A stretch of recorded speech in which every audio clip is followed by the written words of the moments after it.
happen eventually. 하나님께서 오늘 우리에게 주신 말씀은 디모데후서 2장 3절에서 6절까지 말씀입니다. 말씀을 봉독하겠습니다.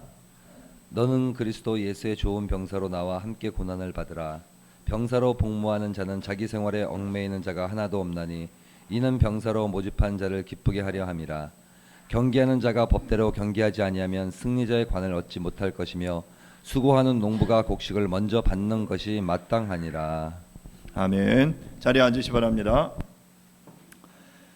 지난주 저희는 복음 전수의 원리라는 제목으로 함께 말씀을 나누었습니다. 오늘은 이어서 디모데후서 2장 3절부터 6절 말씀을 통해서 하나님의 일꾼이라는 제목으로 함께 말씀을 나누도록 하겠습니다.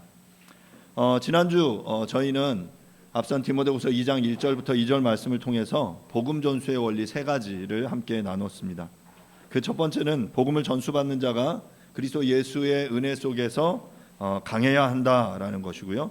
두 번째는 전수받은 복음을 이제 충성스러운 사람들에게 부탁해야 한다라는 것이었습니다.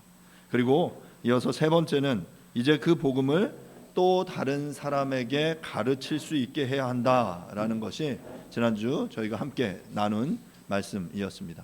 이제 3절부터 6절은 그 이어지는 내용을 통해서 이제 복음 전수의 원리를 가지고 사역을 감당하는 복음 사역자, 즉 하나님의 일꾼이 가져야 할 사역의 자세를 다루고 있습니다.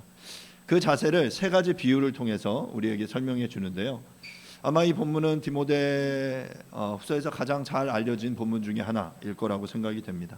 그 세 가지 비유는 그리스도 예수의 좋은 병사, 또한 경기하는 자, 또한 농부의 비유입니다. 첫 번째는 바로 군사의 비유인데요. 3절과 4절입니다. 제가 읽겠습니다. 너는 그리스도 예수의 좋은 병사로 나와 함께 고난을 받으라. 병사로 복무하는 자는 자기의 생활에 얽매이는 자가 하나도 없나니 이는 병사로 모집한 자를 기쁘게 하려 함이라. 여기서 바울은 지금 디모데를 향해서 뭐라고 이야기하냐면 그리스도 예수의 어떤 좋은 병사가 되어라, 좋은 군인이 되어라 라고 말하고 있습니다. 그리스도의 좋은 병사, 그 군사는 대장 되신 예수 그리스도의 명령을 따라서 그분을 위하여 싸우는 사람을 말합니다. 말하자면 예수 그리스도의 명령에 죽고 그 예수 그리스도의 명령에 사는 사람이다라고 말할 수 있습니다. 우리가 아는 조직 가운데 가장 명령에 순종하는 일사불란한 조직이 군대입니다. 군대는 상명하복의 원리가 제대로 작동해야 강군이다라고 말할 수 있습니다. 군대는 각자 자기의 소견에 옳은 대로 움직이는 조직이 아니라 상급자의 명령에 따라서 일사불란하게 움직이는 조직이죠. 지휘관의 판단과 명령에 따라서 신속하고 정확하게 움직여야 할 군대에서 만약에 민주주의를 한다고 말하면서 모든 결정을 할 때마다 병사들의 의견을 물어본다면 어떻게 되겠습니까?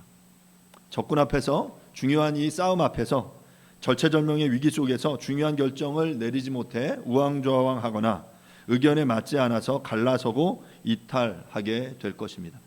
이래서는 절대로 군대의 역할을, 군인의 역할을 감당할 수 없죠.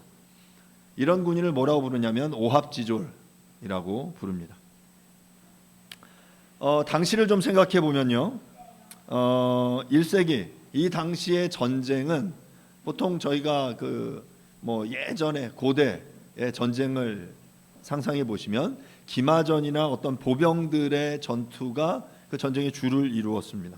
칼과 창을 들고 대열을 이루어 진군하며 상관의 명령에 따라 성을 함락하기 위해서 성을 향해 올라가거나 돌진하고 또한 성을 방어하기 위해 진을 갖추고 명령을 기다리죠. 이런 그 내용들 많이 보셨을 거예요. 엄청난 병사들이 성을 둘러싸고 그 지휘관의 명령에 따라 이제 막 진군하는 거죠. 그리고 성벽에 다가가서 성벽 위에 문을 부수거나 사다리를 놓고 올라가죠. 그러면 방어하는 데서는 가만히 있지 않죠. 위에서 화살을 쏘거나 우리나라 예전에 이렇게 영화들 보면 막 뜨거운 물을 붓거나 기름을 붓거나 막 하는 그런 일들이 벌어지게 되는 거죠.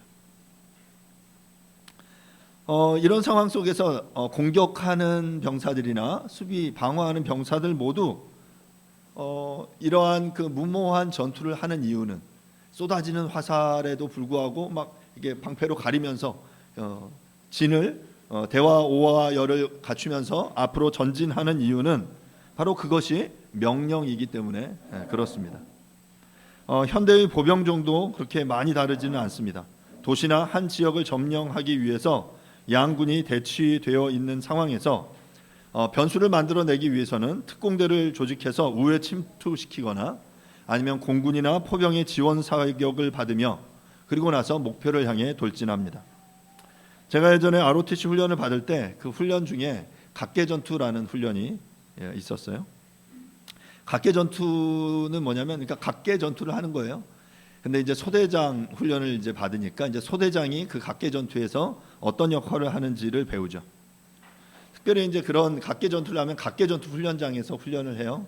그러면 이렇게 야산을 깎아서 이제 각계전투 진지를 만들고 목표 고지는 저기다. 이제 저기를 점령하는 게 각계전투예요. 그러면 이제 뭐 저희가 이제 훈련을 하면 훈련병들이 있고 그 중에 소대장 역할을 하는 사람도 있고 뭐 병사의 역할을 하는 사람도 있습니다. 이야기를 자 어떤 역할을 하는지 먼저는 이제 막 책으로 배워요. 그 고지를 점령하기 위해서 고지까지 이렇게 올라가서 약 7, 8분 능선에 이르면 그곳에서 이제 소대장이 병사들을 향해 이렇게 외칩니다. 차검. 옛날 이제 저기 6.25 때의 전투죠. 차검. 그러니까 예전에 그 총에는 이 칼이 있었어요. 칼을 총에 연결할 수 있었어요. 그래서 칼을 빼서 총에다가 딱 꽂습니다. 그걸 차검이라고 불러요. 그 다음에 뭘 할까요? 그 전에 하는 게 있어요. 수류탄 투척이 있습니다. 그래서 수류탄을 꺼내서 안전핀을 뽑고 수류탄 투척하면 이제 수류탄을 던지는 폼을 해요. 뭐 모형 수류탄을 던지거나 그럽니다. 그리고 나서 이제 소대장이 외쳐요. 뭐라고 외치냐면 돌격 앞으로 이렇게 외칩니다. 그러면 병사들이 막 소리를 지르면 와 하면서 그 7, 8분 능선에서 그 고지까지 막 달려 올라가요. 뭐 훈련이니까 막 올라가다 보면 소리 지르다가 막 숨차가지고 막 힘들지만 그래도 그 명령이 고지를 점령하는 것이기 때문에 막 뛰어 올라갑니다. 그럼 실제 전투라면 어떤 상황이 벌어지겠습니까? 고지를 방어하는 군사들이 가만히 있을까요? 자기의 고지를 점령하기 위해 오는 그 적군들을 향해 그 진지 안에서 참호 속에서 올라오는 사람들을 향해 공격을 가하겠죠. 제가 군대에 있으면서 그 복무했던 그 지피가 그러니까 군사분계선 안에 하나79 지피에서 5사단 최우측방에 있는 지피였는데요. 그 지피에서 제가 잠시 한 3개월 정도 복무를 했습니다. 그 지피가 하나79 지피가 우리가 잘 아는 백마고지였어요. 실제로 이제 백마고지 전적비는 이 GOP 바깥에 이렇게 크게 만들어놨는데 실제 전투가 이루어졌던 그 장소는 제가 있던 그 지피였습니다. 그 지피에 보면 그 지피 안에 이제 조그맣게 백마고지라는 비석이 있고요. 여전히 그 비무장지대 안에 그곳들을 이렇게 파헤치면 그 안에 여전히 그 병사들의 그 유골이 유품이 발견된다라고 합니다. 이런 전투를 왜 할까요? 생각해 보세요. 여러분 만약 여러분들이 소대장이거나 아니면 여러분들이 지금 군사 병사들이에요. 앞에서 소대장이 외치는 거예요. 뭐 차검, 수류탄 투척, 돌격 앞으로 했는데 막 돌격 앞으로 했는데 소대장만 서 있고 나머지 병사들이 다 도망간다면 물러간다면 어떻게 되겠습니까? 이건 전쟁이 안 되는 거예요.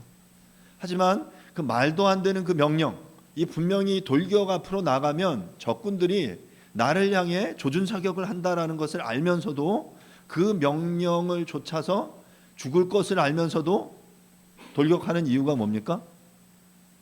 그게 명령이기 때문에 그래요. 그것이 군대이기 때문에 그렇습니다. 그 전투를 승리하기 위해서는 고지를 점령해야 하고 그것이 그 상부의 지휘관으로부터 그 부대에 그 소대장에게 중대장에게 그 하달받은 명령이고 그 명령에 순종하기 위해서 분명히 희생이 감수될 것을 알면서 돌격 앞으로를 외치는 거예요. 그리고 달려가는 그 군인들도 자신들이 죽을 것을 알지만 그러면서 고지를 향해 돌격 앞으로를 외치며 나아가는 것이죠. 희생을 무릅쓰고 돌격하는 것입니다. 그런 의미에서 이런 훈련은 굉장히 중요한 거예요. 군대에서 이런 훈련을, 그 훈련의 핵심은 뭐냐면 물론 그 어떤 기술적인 부분도 있겠지만 그 지휘관의 명령에 얼마나 잘 복종하느냐, 순종하느냐에 대한 것들을 숙달되게 연습하는 것입니다. 군대는 기업처럼 이익을 만들어내기 위한 집단이 아닙니다. 또는 그 구성원들의 안녕을 도모하기 위한 집단도 아닙니다. 군대의 목표는 전쟁에서 이기는 것이죠. 만약 전쟁에서 패배하게 되면 죽음밖에 우리를 기다리는 것이 없기 때문에 그렇습니다. 무슨 이익이나 안녕 이전에 국가의 존폐, 국민 전체의 목숨을 다루는 집단이 바로 군대입니다. 군대에 가보신 분들은 알겠지만 군대에 가면 4주 내지는 15주 아니면 그 이상의 훈련을 받습니다. 국가가 이처럼 많은 돈을 들이고 또 젊은이들이 20대 초반에 그 인생의 가장 황금 같은 그 시기를 희생해 가면서 이 군대라는 조직을 운영하는 이유는 돈을 벌어오기 위한 것도 아니고 남자 청년들의 체력 단련을 위한 것도 아니고 오로지 전쟁에 한번 써먹기 위한 거예요. 사람들은 이야기합니다. 20대 젊은이들의 이 2년의 시간을 이렇게 투자하는 것, 이것이 너무 소모적이다. 이것을 긍정적으로 사용하면 훨씬 더 국가 발전에 도움이 된다. 맞죠?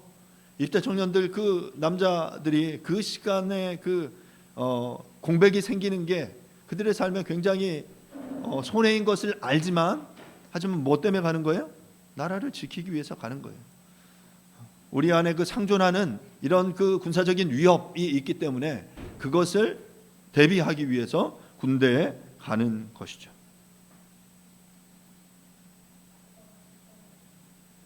물론 전쟁이 일어나지 않고 그 청년들을 전장에 투입해서 죽음으로 내몰지 않는 것이 가장 좋은 일이지만, 하지만 만에 하나 전쟁이 일어나면 그 젊은이들을 전장에 동원하여 전투를 수행하는 것이 바로 국가의 책무입니다. 전쟁은 국가의 존립과 우리 모두의 생명, 목숨이라는 절체절명의 문제를 판가름할 수 있는 문제이기 때문에 어떠한 것이라도 희생해서 그 목표를 달성해내야 하는 것이고, 그리고 그것들을 이루기 위해서 군대는 그 명령이라는 지휘 체계를 통해서 작동하는 것이죠. 바울 사도가 그리스도인을 군인에 비유한 것은 교회를 군대라고 말하는 것과 같습니다. 사실 조직 신학에서도 교회의 속성에 대해서 말하면서 이 지상의 교회를 뭐라고 부르냐면 전투적인 교회라고 불러요. 왜 그렇습니까? 교회는 하나님의 구원 사역을 방해하는 이 땅의 사단의 세력들과 여전히 계속해서 영적인 전투를 벌이는 그러한 집단, 공동체이기 때문에 그렇습니다. 반면에 천상의 교회는 더 이상 전투적인 교회일 필요가 없습니다. 왜냐하면 이미 전투가 끝났고 승리를 얻었기 때문이죠. 지상의 교회가 사탄의 왕국과 싸워야 하는 전투적인 교회라면 오늘 바울이 교회를 비유하면서 교회 안에 사역하는 하나님의 일꾼을 비유하면서 그를 군인, 병사로 비유한 것은 아주 탁월한 비유다라고 말할 수 있습니다. 사랑하는 여러분, 그렇다면 우리는 교회의 구성원으로, 우리는 예수 그리스도의 군사로 부름받은 사람들이다라는 거예요. 교회를 군대라고 했을 때 이 군대를 이루는 우리들은 군사들인 거예요. 그런데 문제는 뭐냐면 오늘 본문처럼 그리스도 예수의 어떤 군사냐?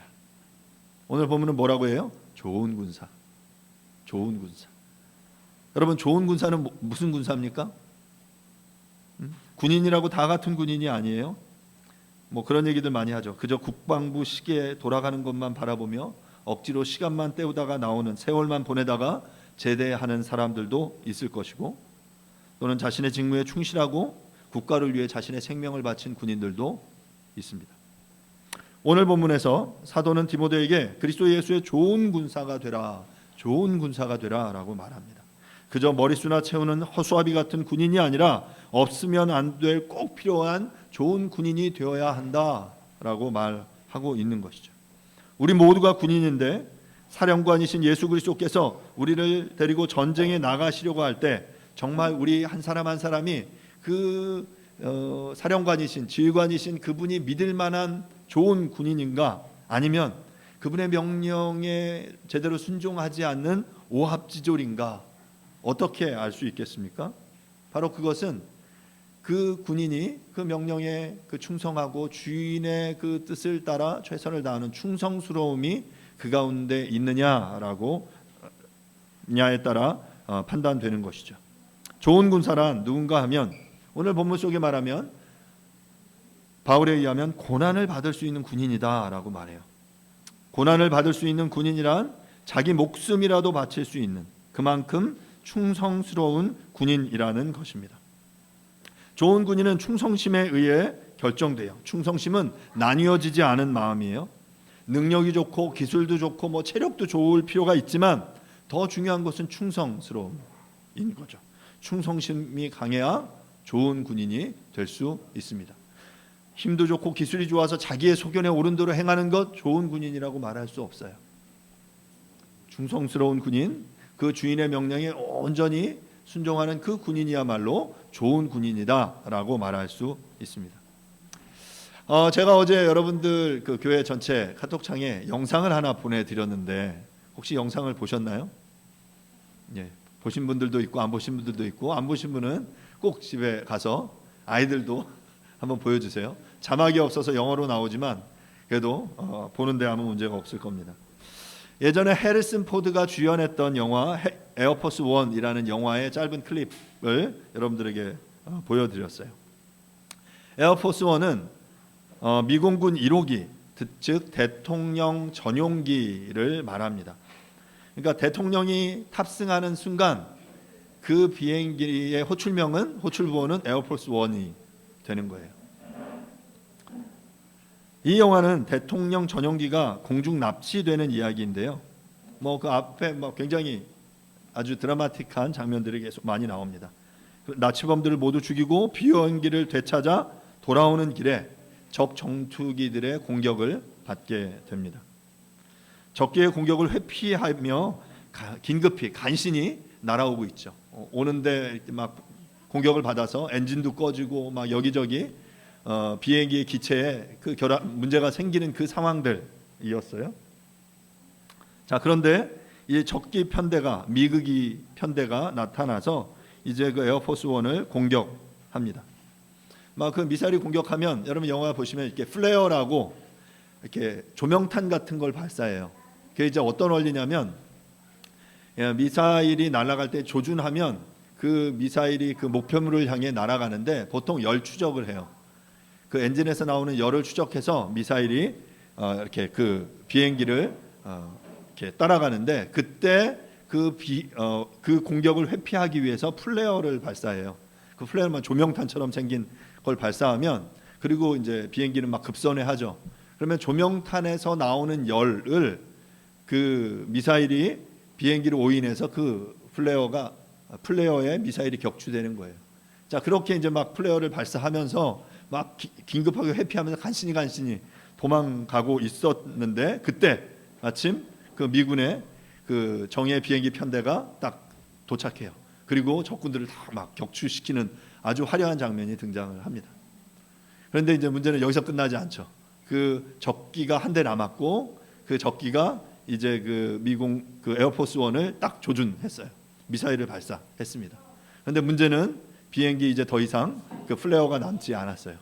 더 이상 이 미사일 공격을 회피할 수 있는 어떤 방법도 없어요. 아무리 비행기가 좋고 아무리 그 비행술이 뛰어나도 그 상황에서 이렇게 그 공격을 회피할 수는 없는 그러한 절체절명의 상황이었습니다.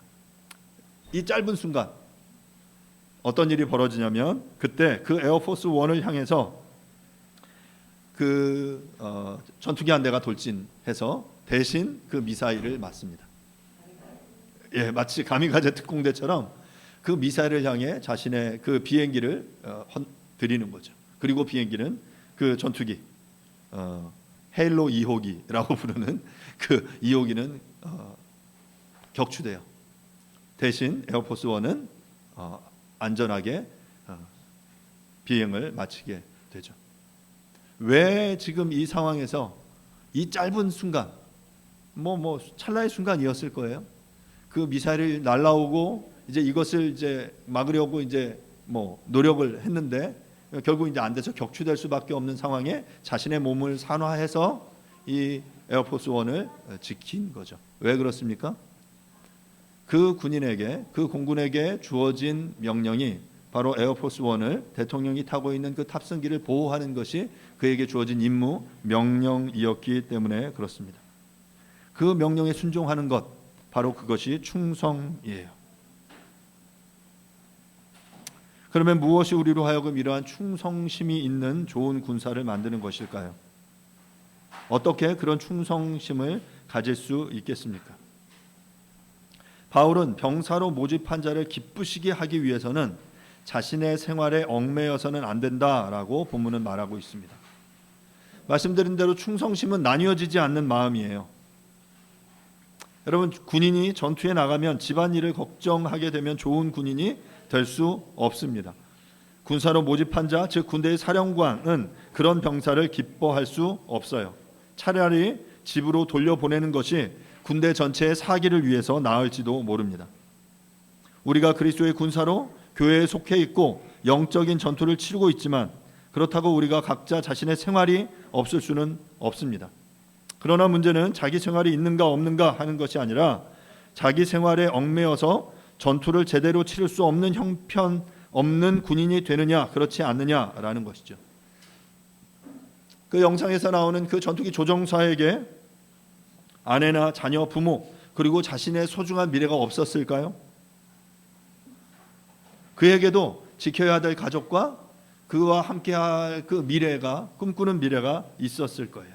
그러나 그는 무엇보다 우선해서 임무를 수행하는 군인이었습니다. 그가 만일 자신의 생활에 얽매인 사람이었다면 자신의 미래가 더 소중하게 여겨지는 그러한 판단을 했다면 그는 감히 자신의 몸을 던져 그 명령에 순종하지 못했을 것입니다.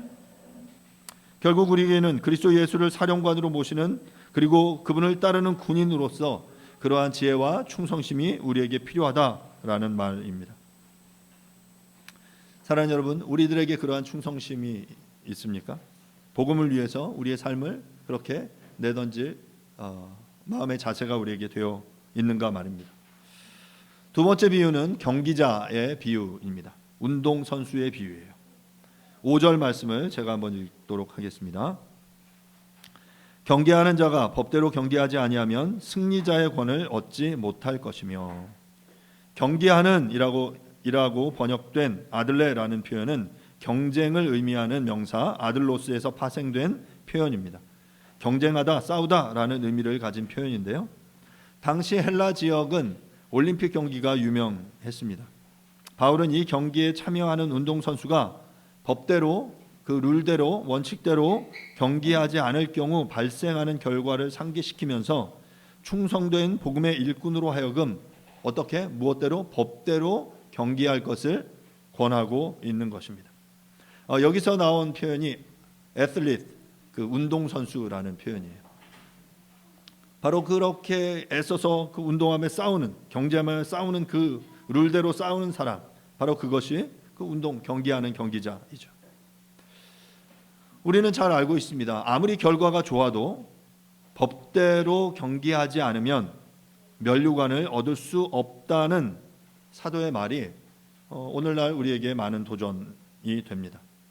왜냐하면 지금 우리가 사는 이 시대, 이 사회는 결과 위주, 성과 지향적인 고도의 경쟁 사회 속에서 이 원칙이 너무나도 지켜지지 않고 있기 때문입니다. 승리를 위해서는 그 모든 것을 불사하는 거죠. 축구를 하면서 손으로 골을 넣는다면, 마라톤을 하다가 힘들어서 오토바이를 잡아 타거나 택시를 타고 골인점에 먼저 가서 그 승리의 자리에 먼저 들어가게 된다면, 권투를 하는데 이빨로 상대방을 물어뜯는다면, 쇼트트랙을 하면서 상대방 선수를 추월하기 위해 무리하게 상대방을 밀어서 넘어뜨린다면, 그렇게 해서 1등을 한, 그렇게 해서 우승을 한 사람의 그 우승을 우리는 인정하지 않습니다. 그런데 이런 운동만이 아니죠. 우리의 삶의 모든 전반에 걸쳐 우리는 지켜야 할 룰과 법이 있다라고 말해요. 동일 노동, 동일 임금을 이야기하지만 이런 일들이 지켜지지 않습니다. 중대재해금지법이 통과되었지만 여전히 우리의 그 노동의 현장에서는 그 생명을 담보로 일을 해야 하는 수많은 젊은이들이 있고, 그리고 해마다 그런 사고들이 우리 가운데 생깁니다. 빌라왕이라고 불려지는 최근에 그 부동산 그 문제로 인해서 수많은 사람들이 죽임을 생을 달리 하고 있어요. 왜 이런 일들이 벌어질까요? 원칙대로 이 상황들이 돌아가지 않기 때문입니다. 고도의 경쟁 사회 속에서 다른 사람을 이겨야만 한다는 극도의 부담감을 느끼며 우리는 살아갑니다. 말하자면 앞에 가는 사람 발을 걸어 넘어뜨려서라도 1등만 하면 되고, 약물을 복용해서라도 좋은 기록만 내면 잘하는 거고, 심판에게 뇌물을 주어서라도 좋은 점수를 얻어 승리만 하면 된다고 생각하는 것이 우리 사회의 통념이 되어 가고 있습니다. 교회라고 해서 별반 다르지 않습니다.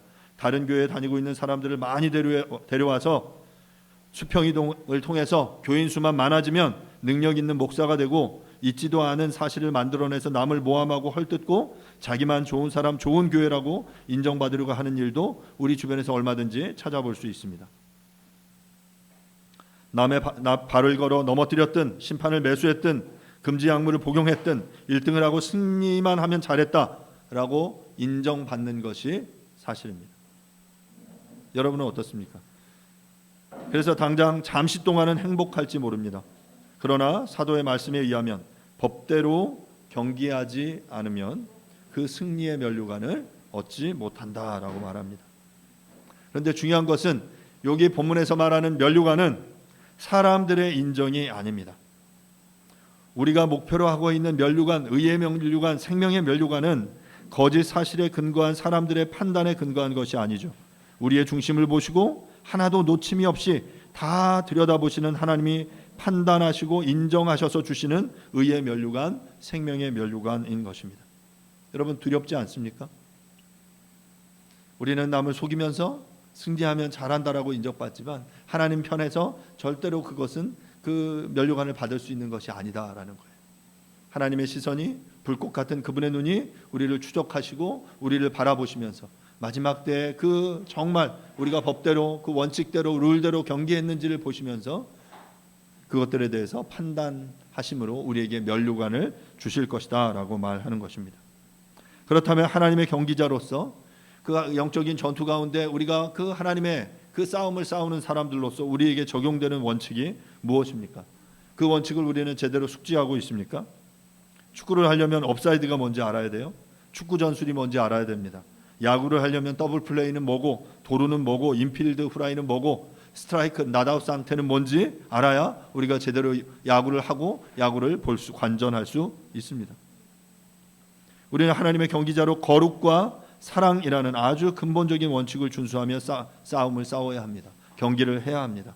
이 거룩과 사랑이라는 원칙을, 이 룰을 제대로 알지 못한 채, 그리고 이 룰대로 경기하지 않는다면 결코 우리가 얻은 그 승리는 우리에게 그 온전한 면류관을 허락할 수 없다라는 사실을 여러분 반드시 기억할 수 있기를 간절히 바랍니다.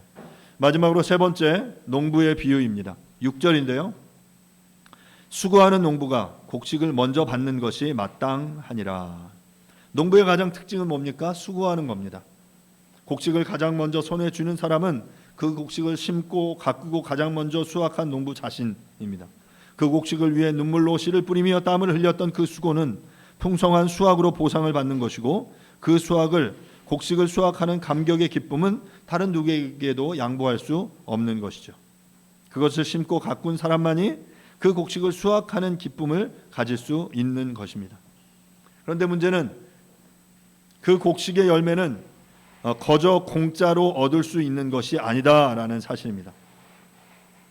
그래서 농부에게 가장 필요한 것이 무엇이냐면 바로 수고와 인내입니다. 그런데 우리는 자판기 시대에 살아가고 있어요. 자판기에 동전을 놓고 원하는 물건을 고릅니다.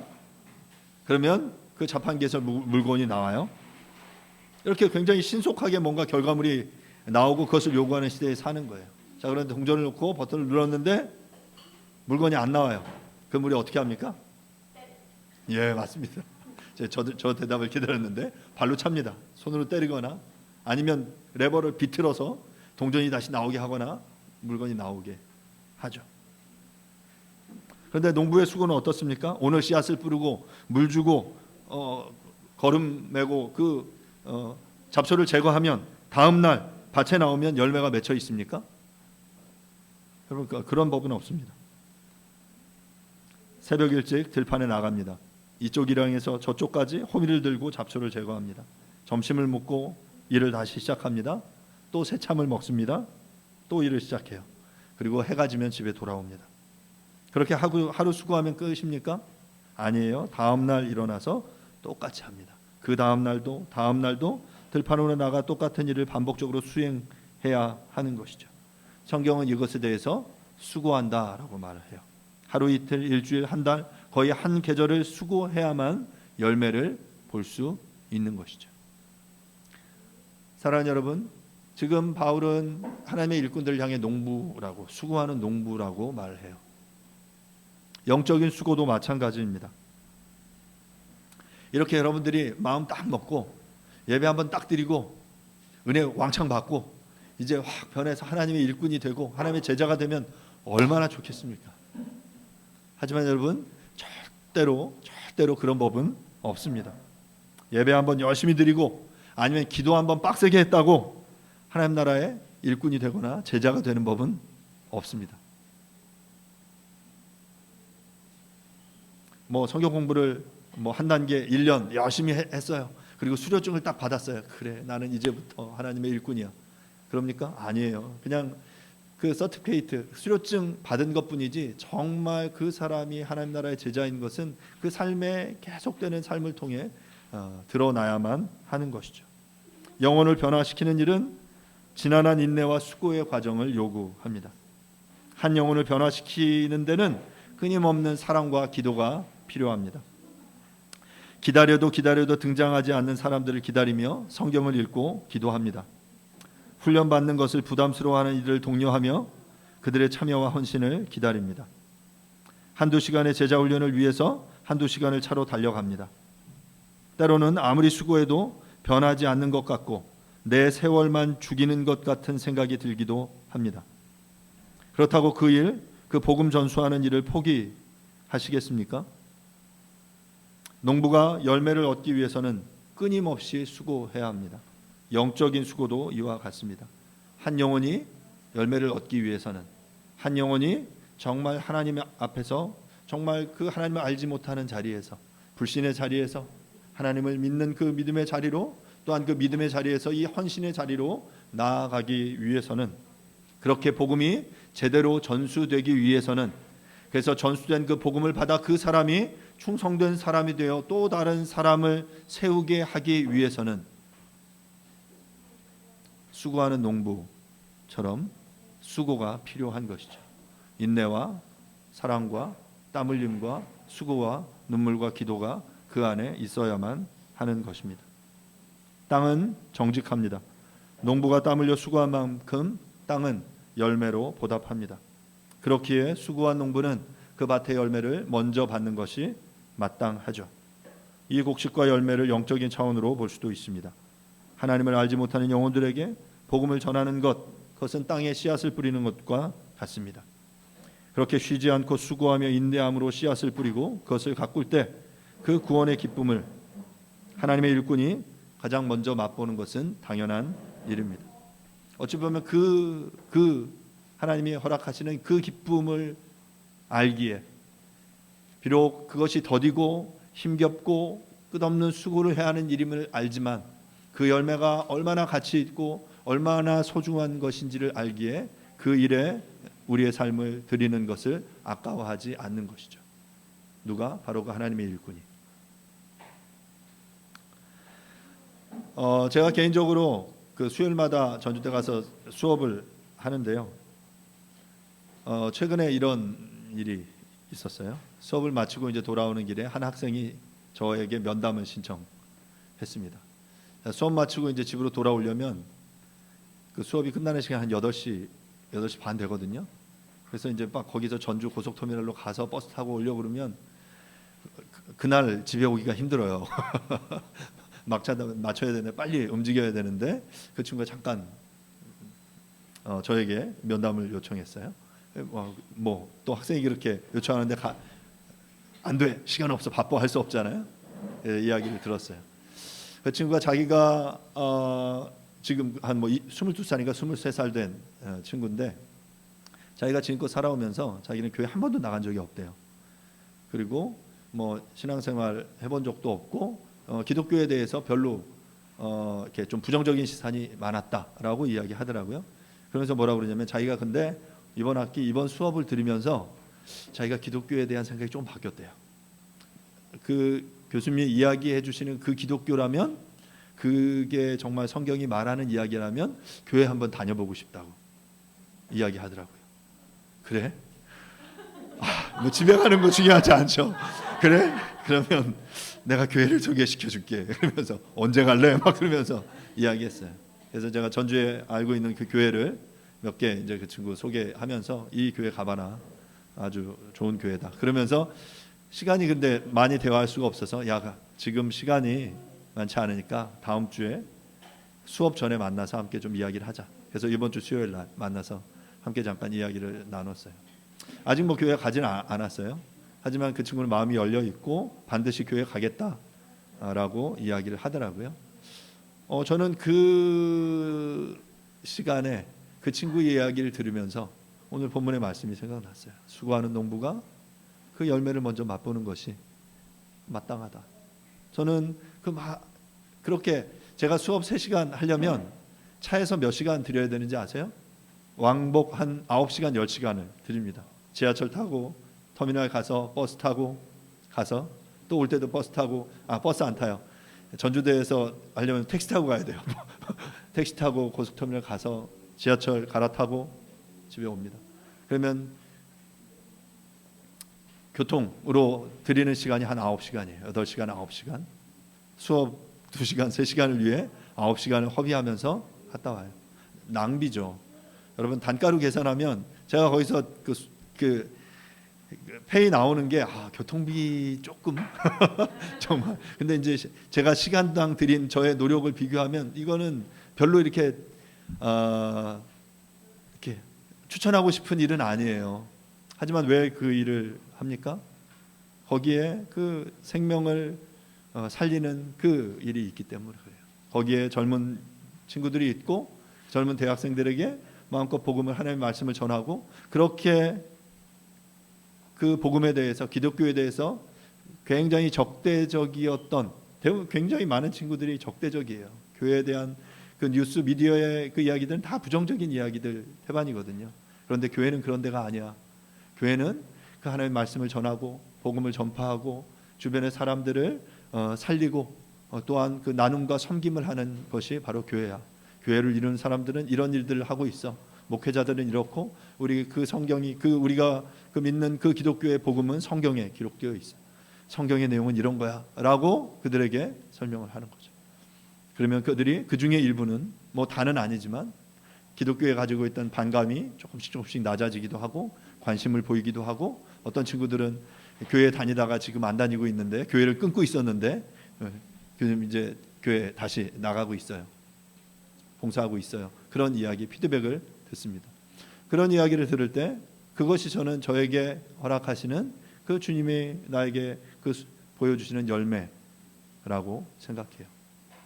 수고하고 인내하고 또 그것에 들어가는 그 우리의 노력이 훨씬 더 많아 보이지만 하지만 복음은 그런 방식으로 전해지는 거죠.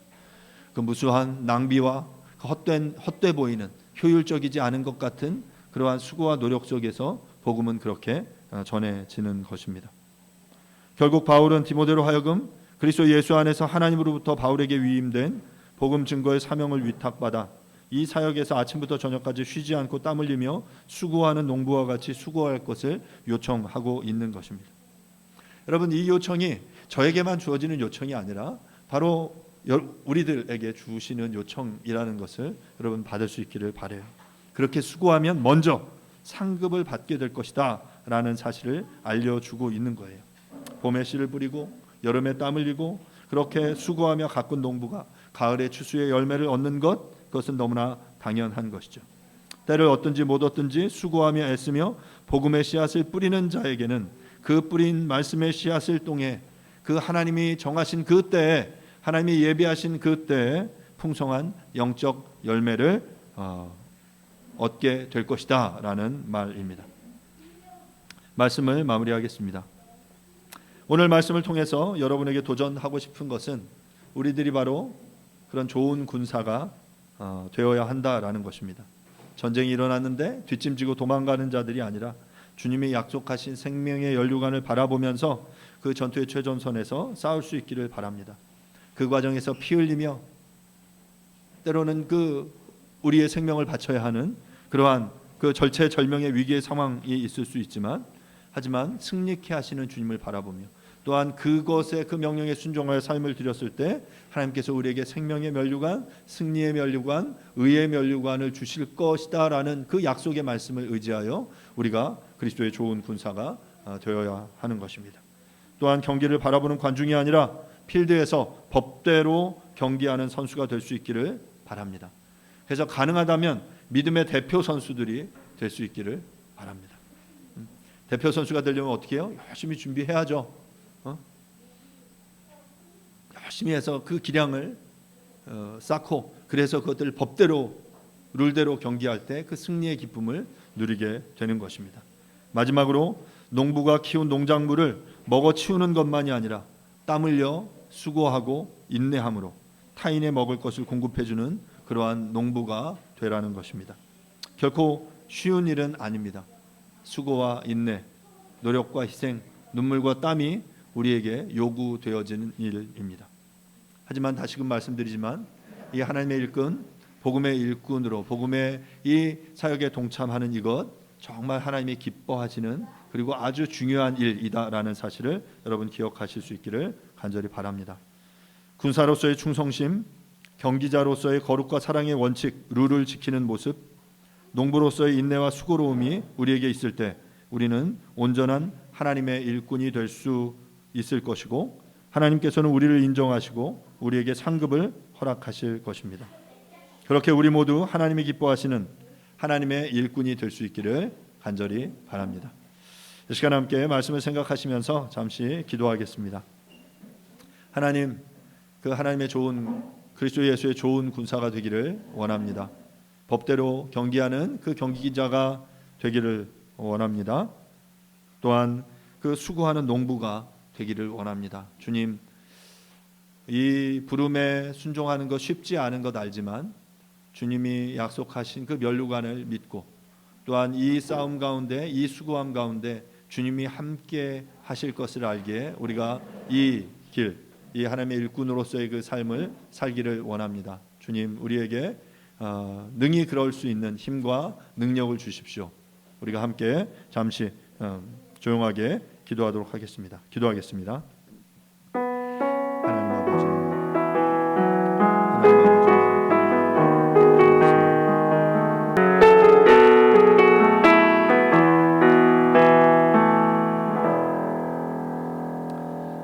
너는 그리스도 예수의 좋은 병사로 나와 함께 고난을 받으라. 병사로 복무하는 자는 자기의 생활에 얽매이는 자가 하나도 없나니 이는 병사로 모집한 자를 기쁘게 하려 함이라.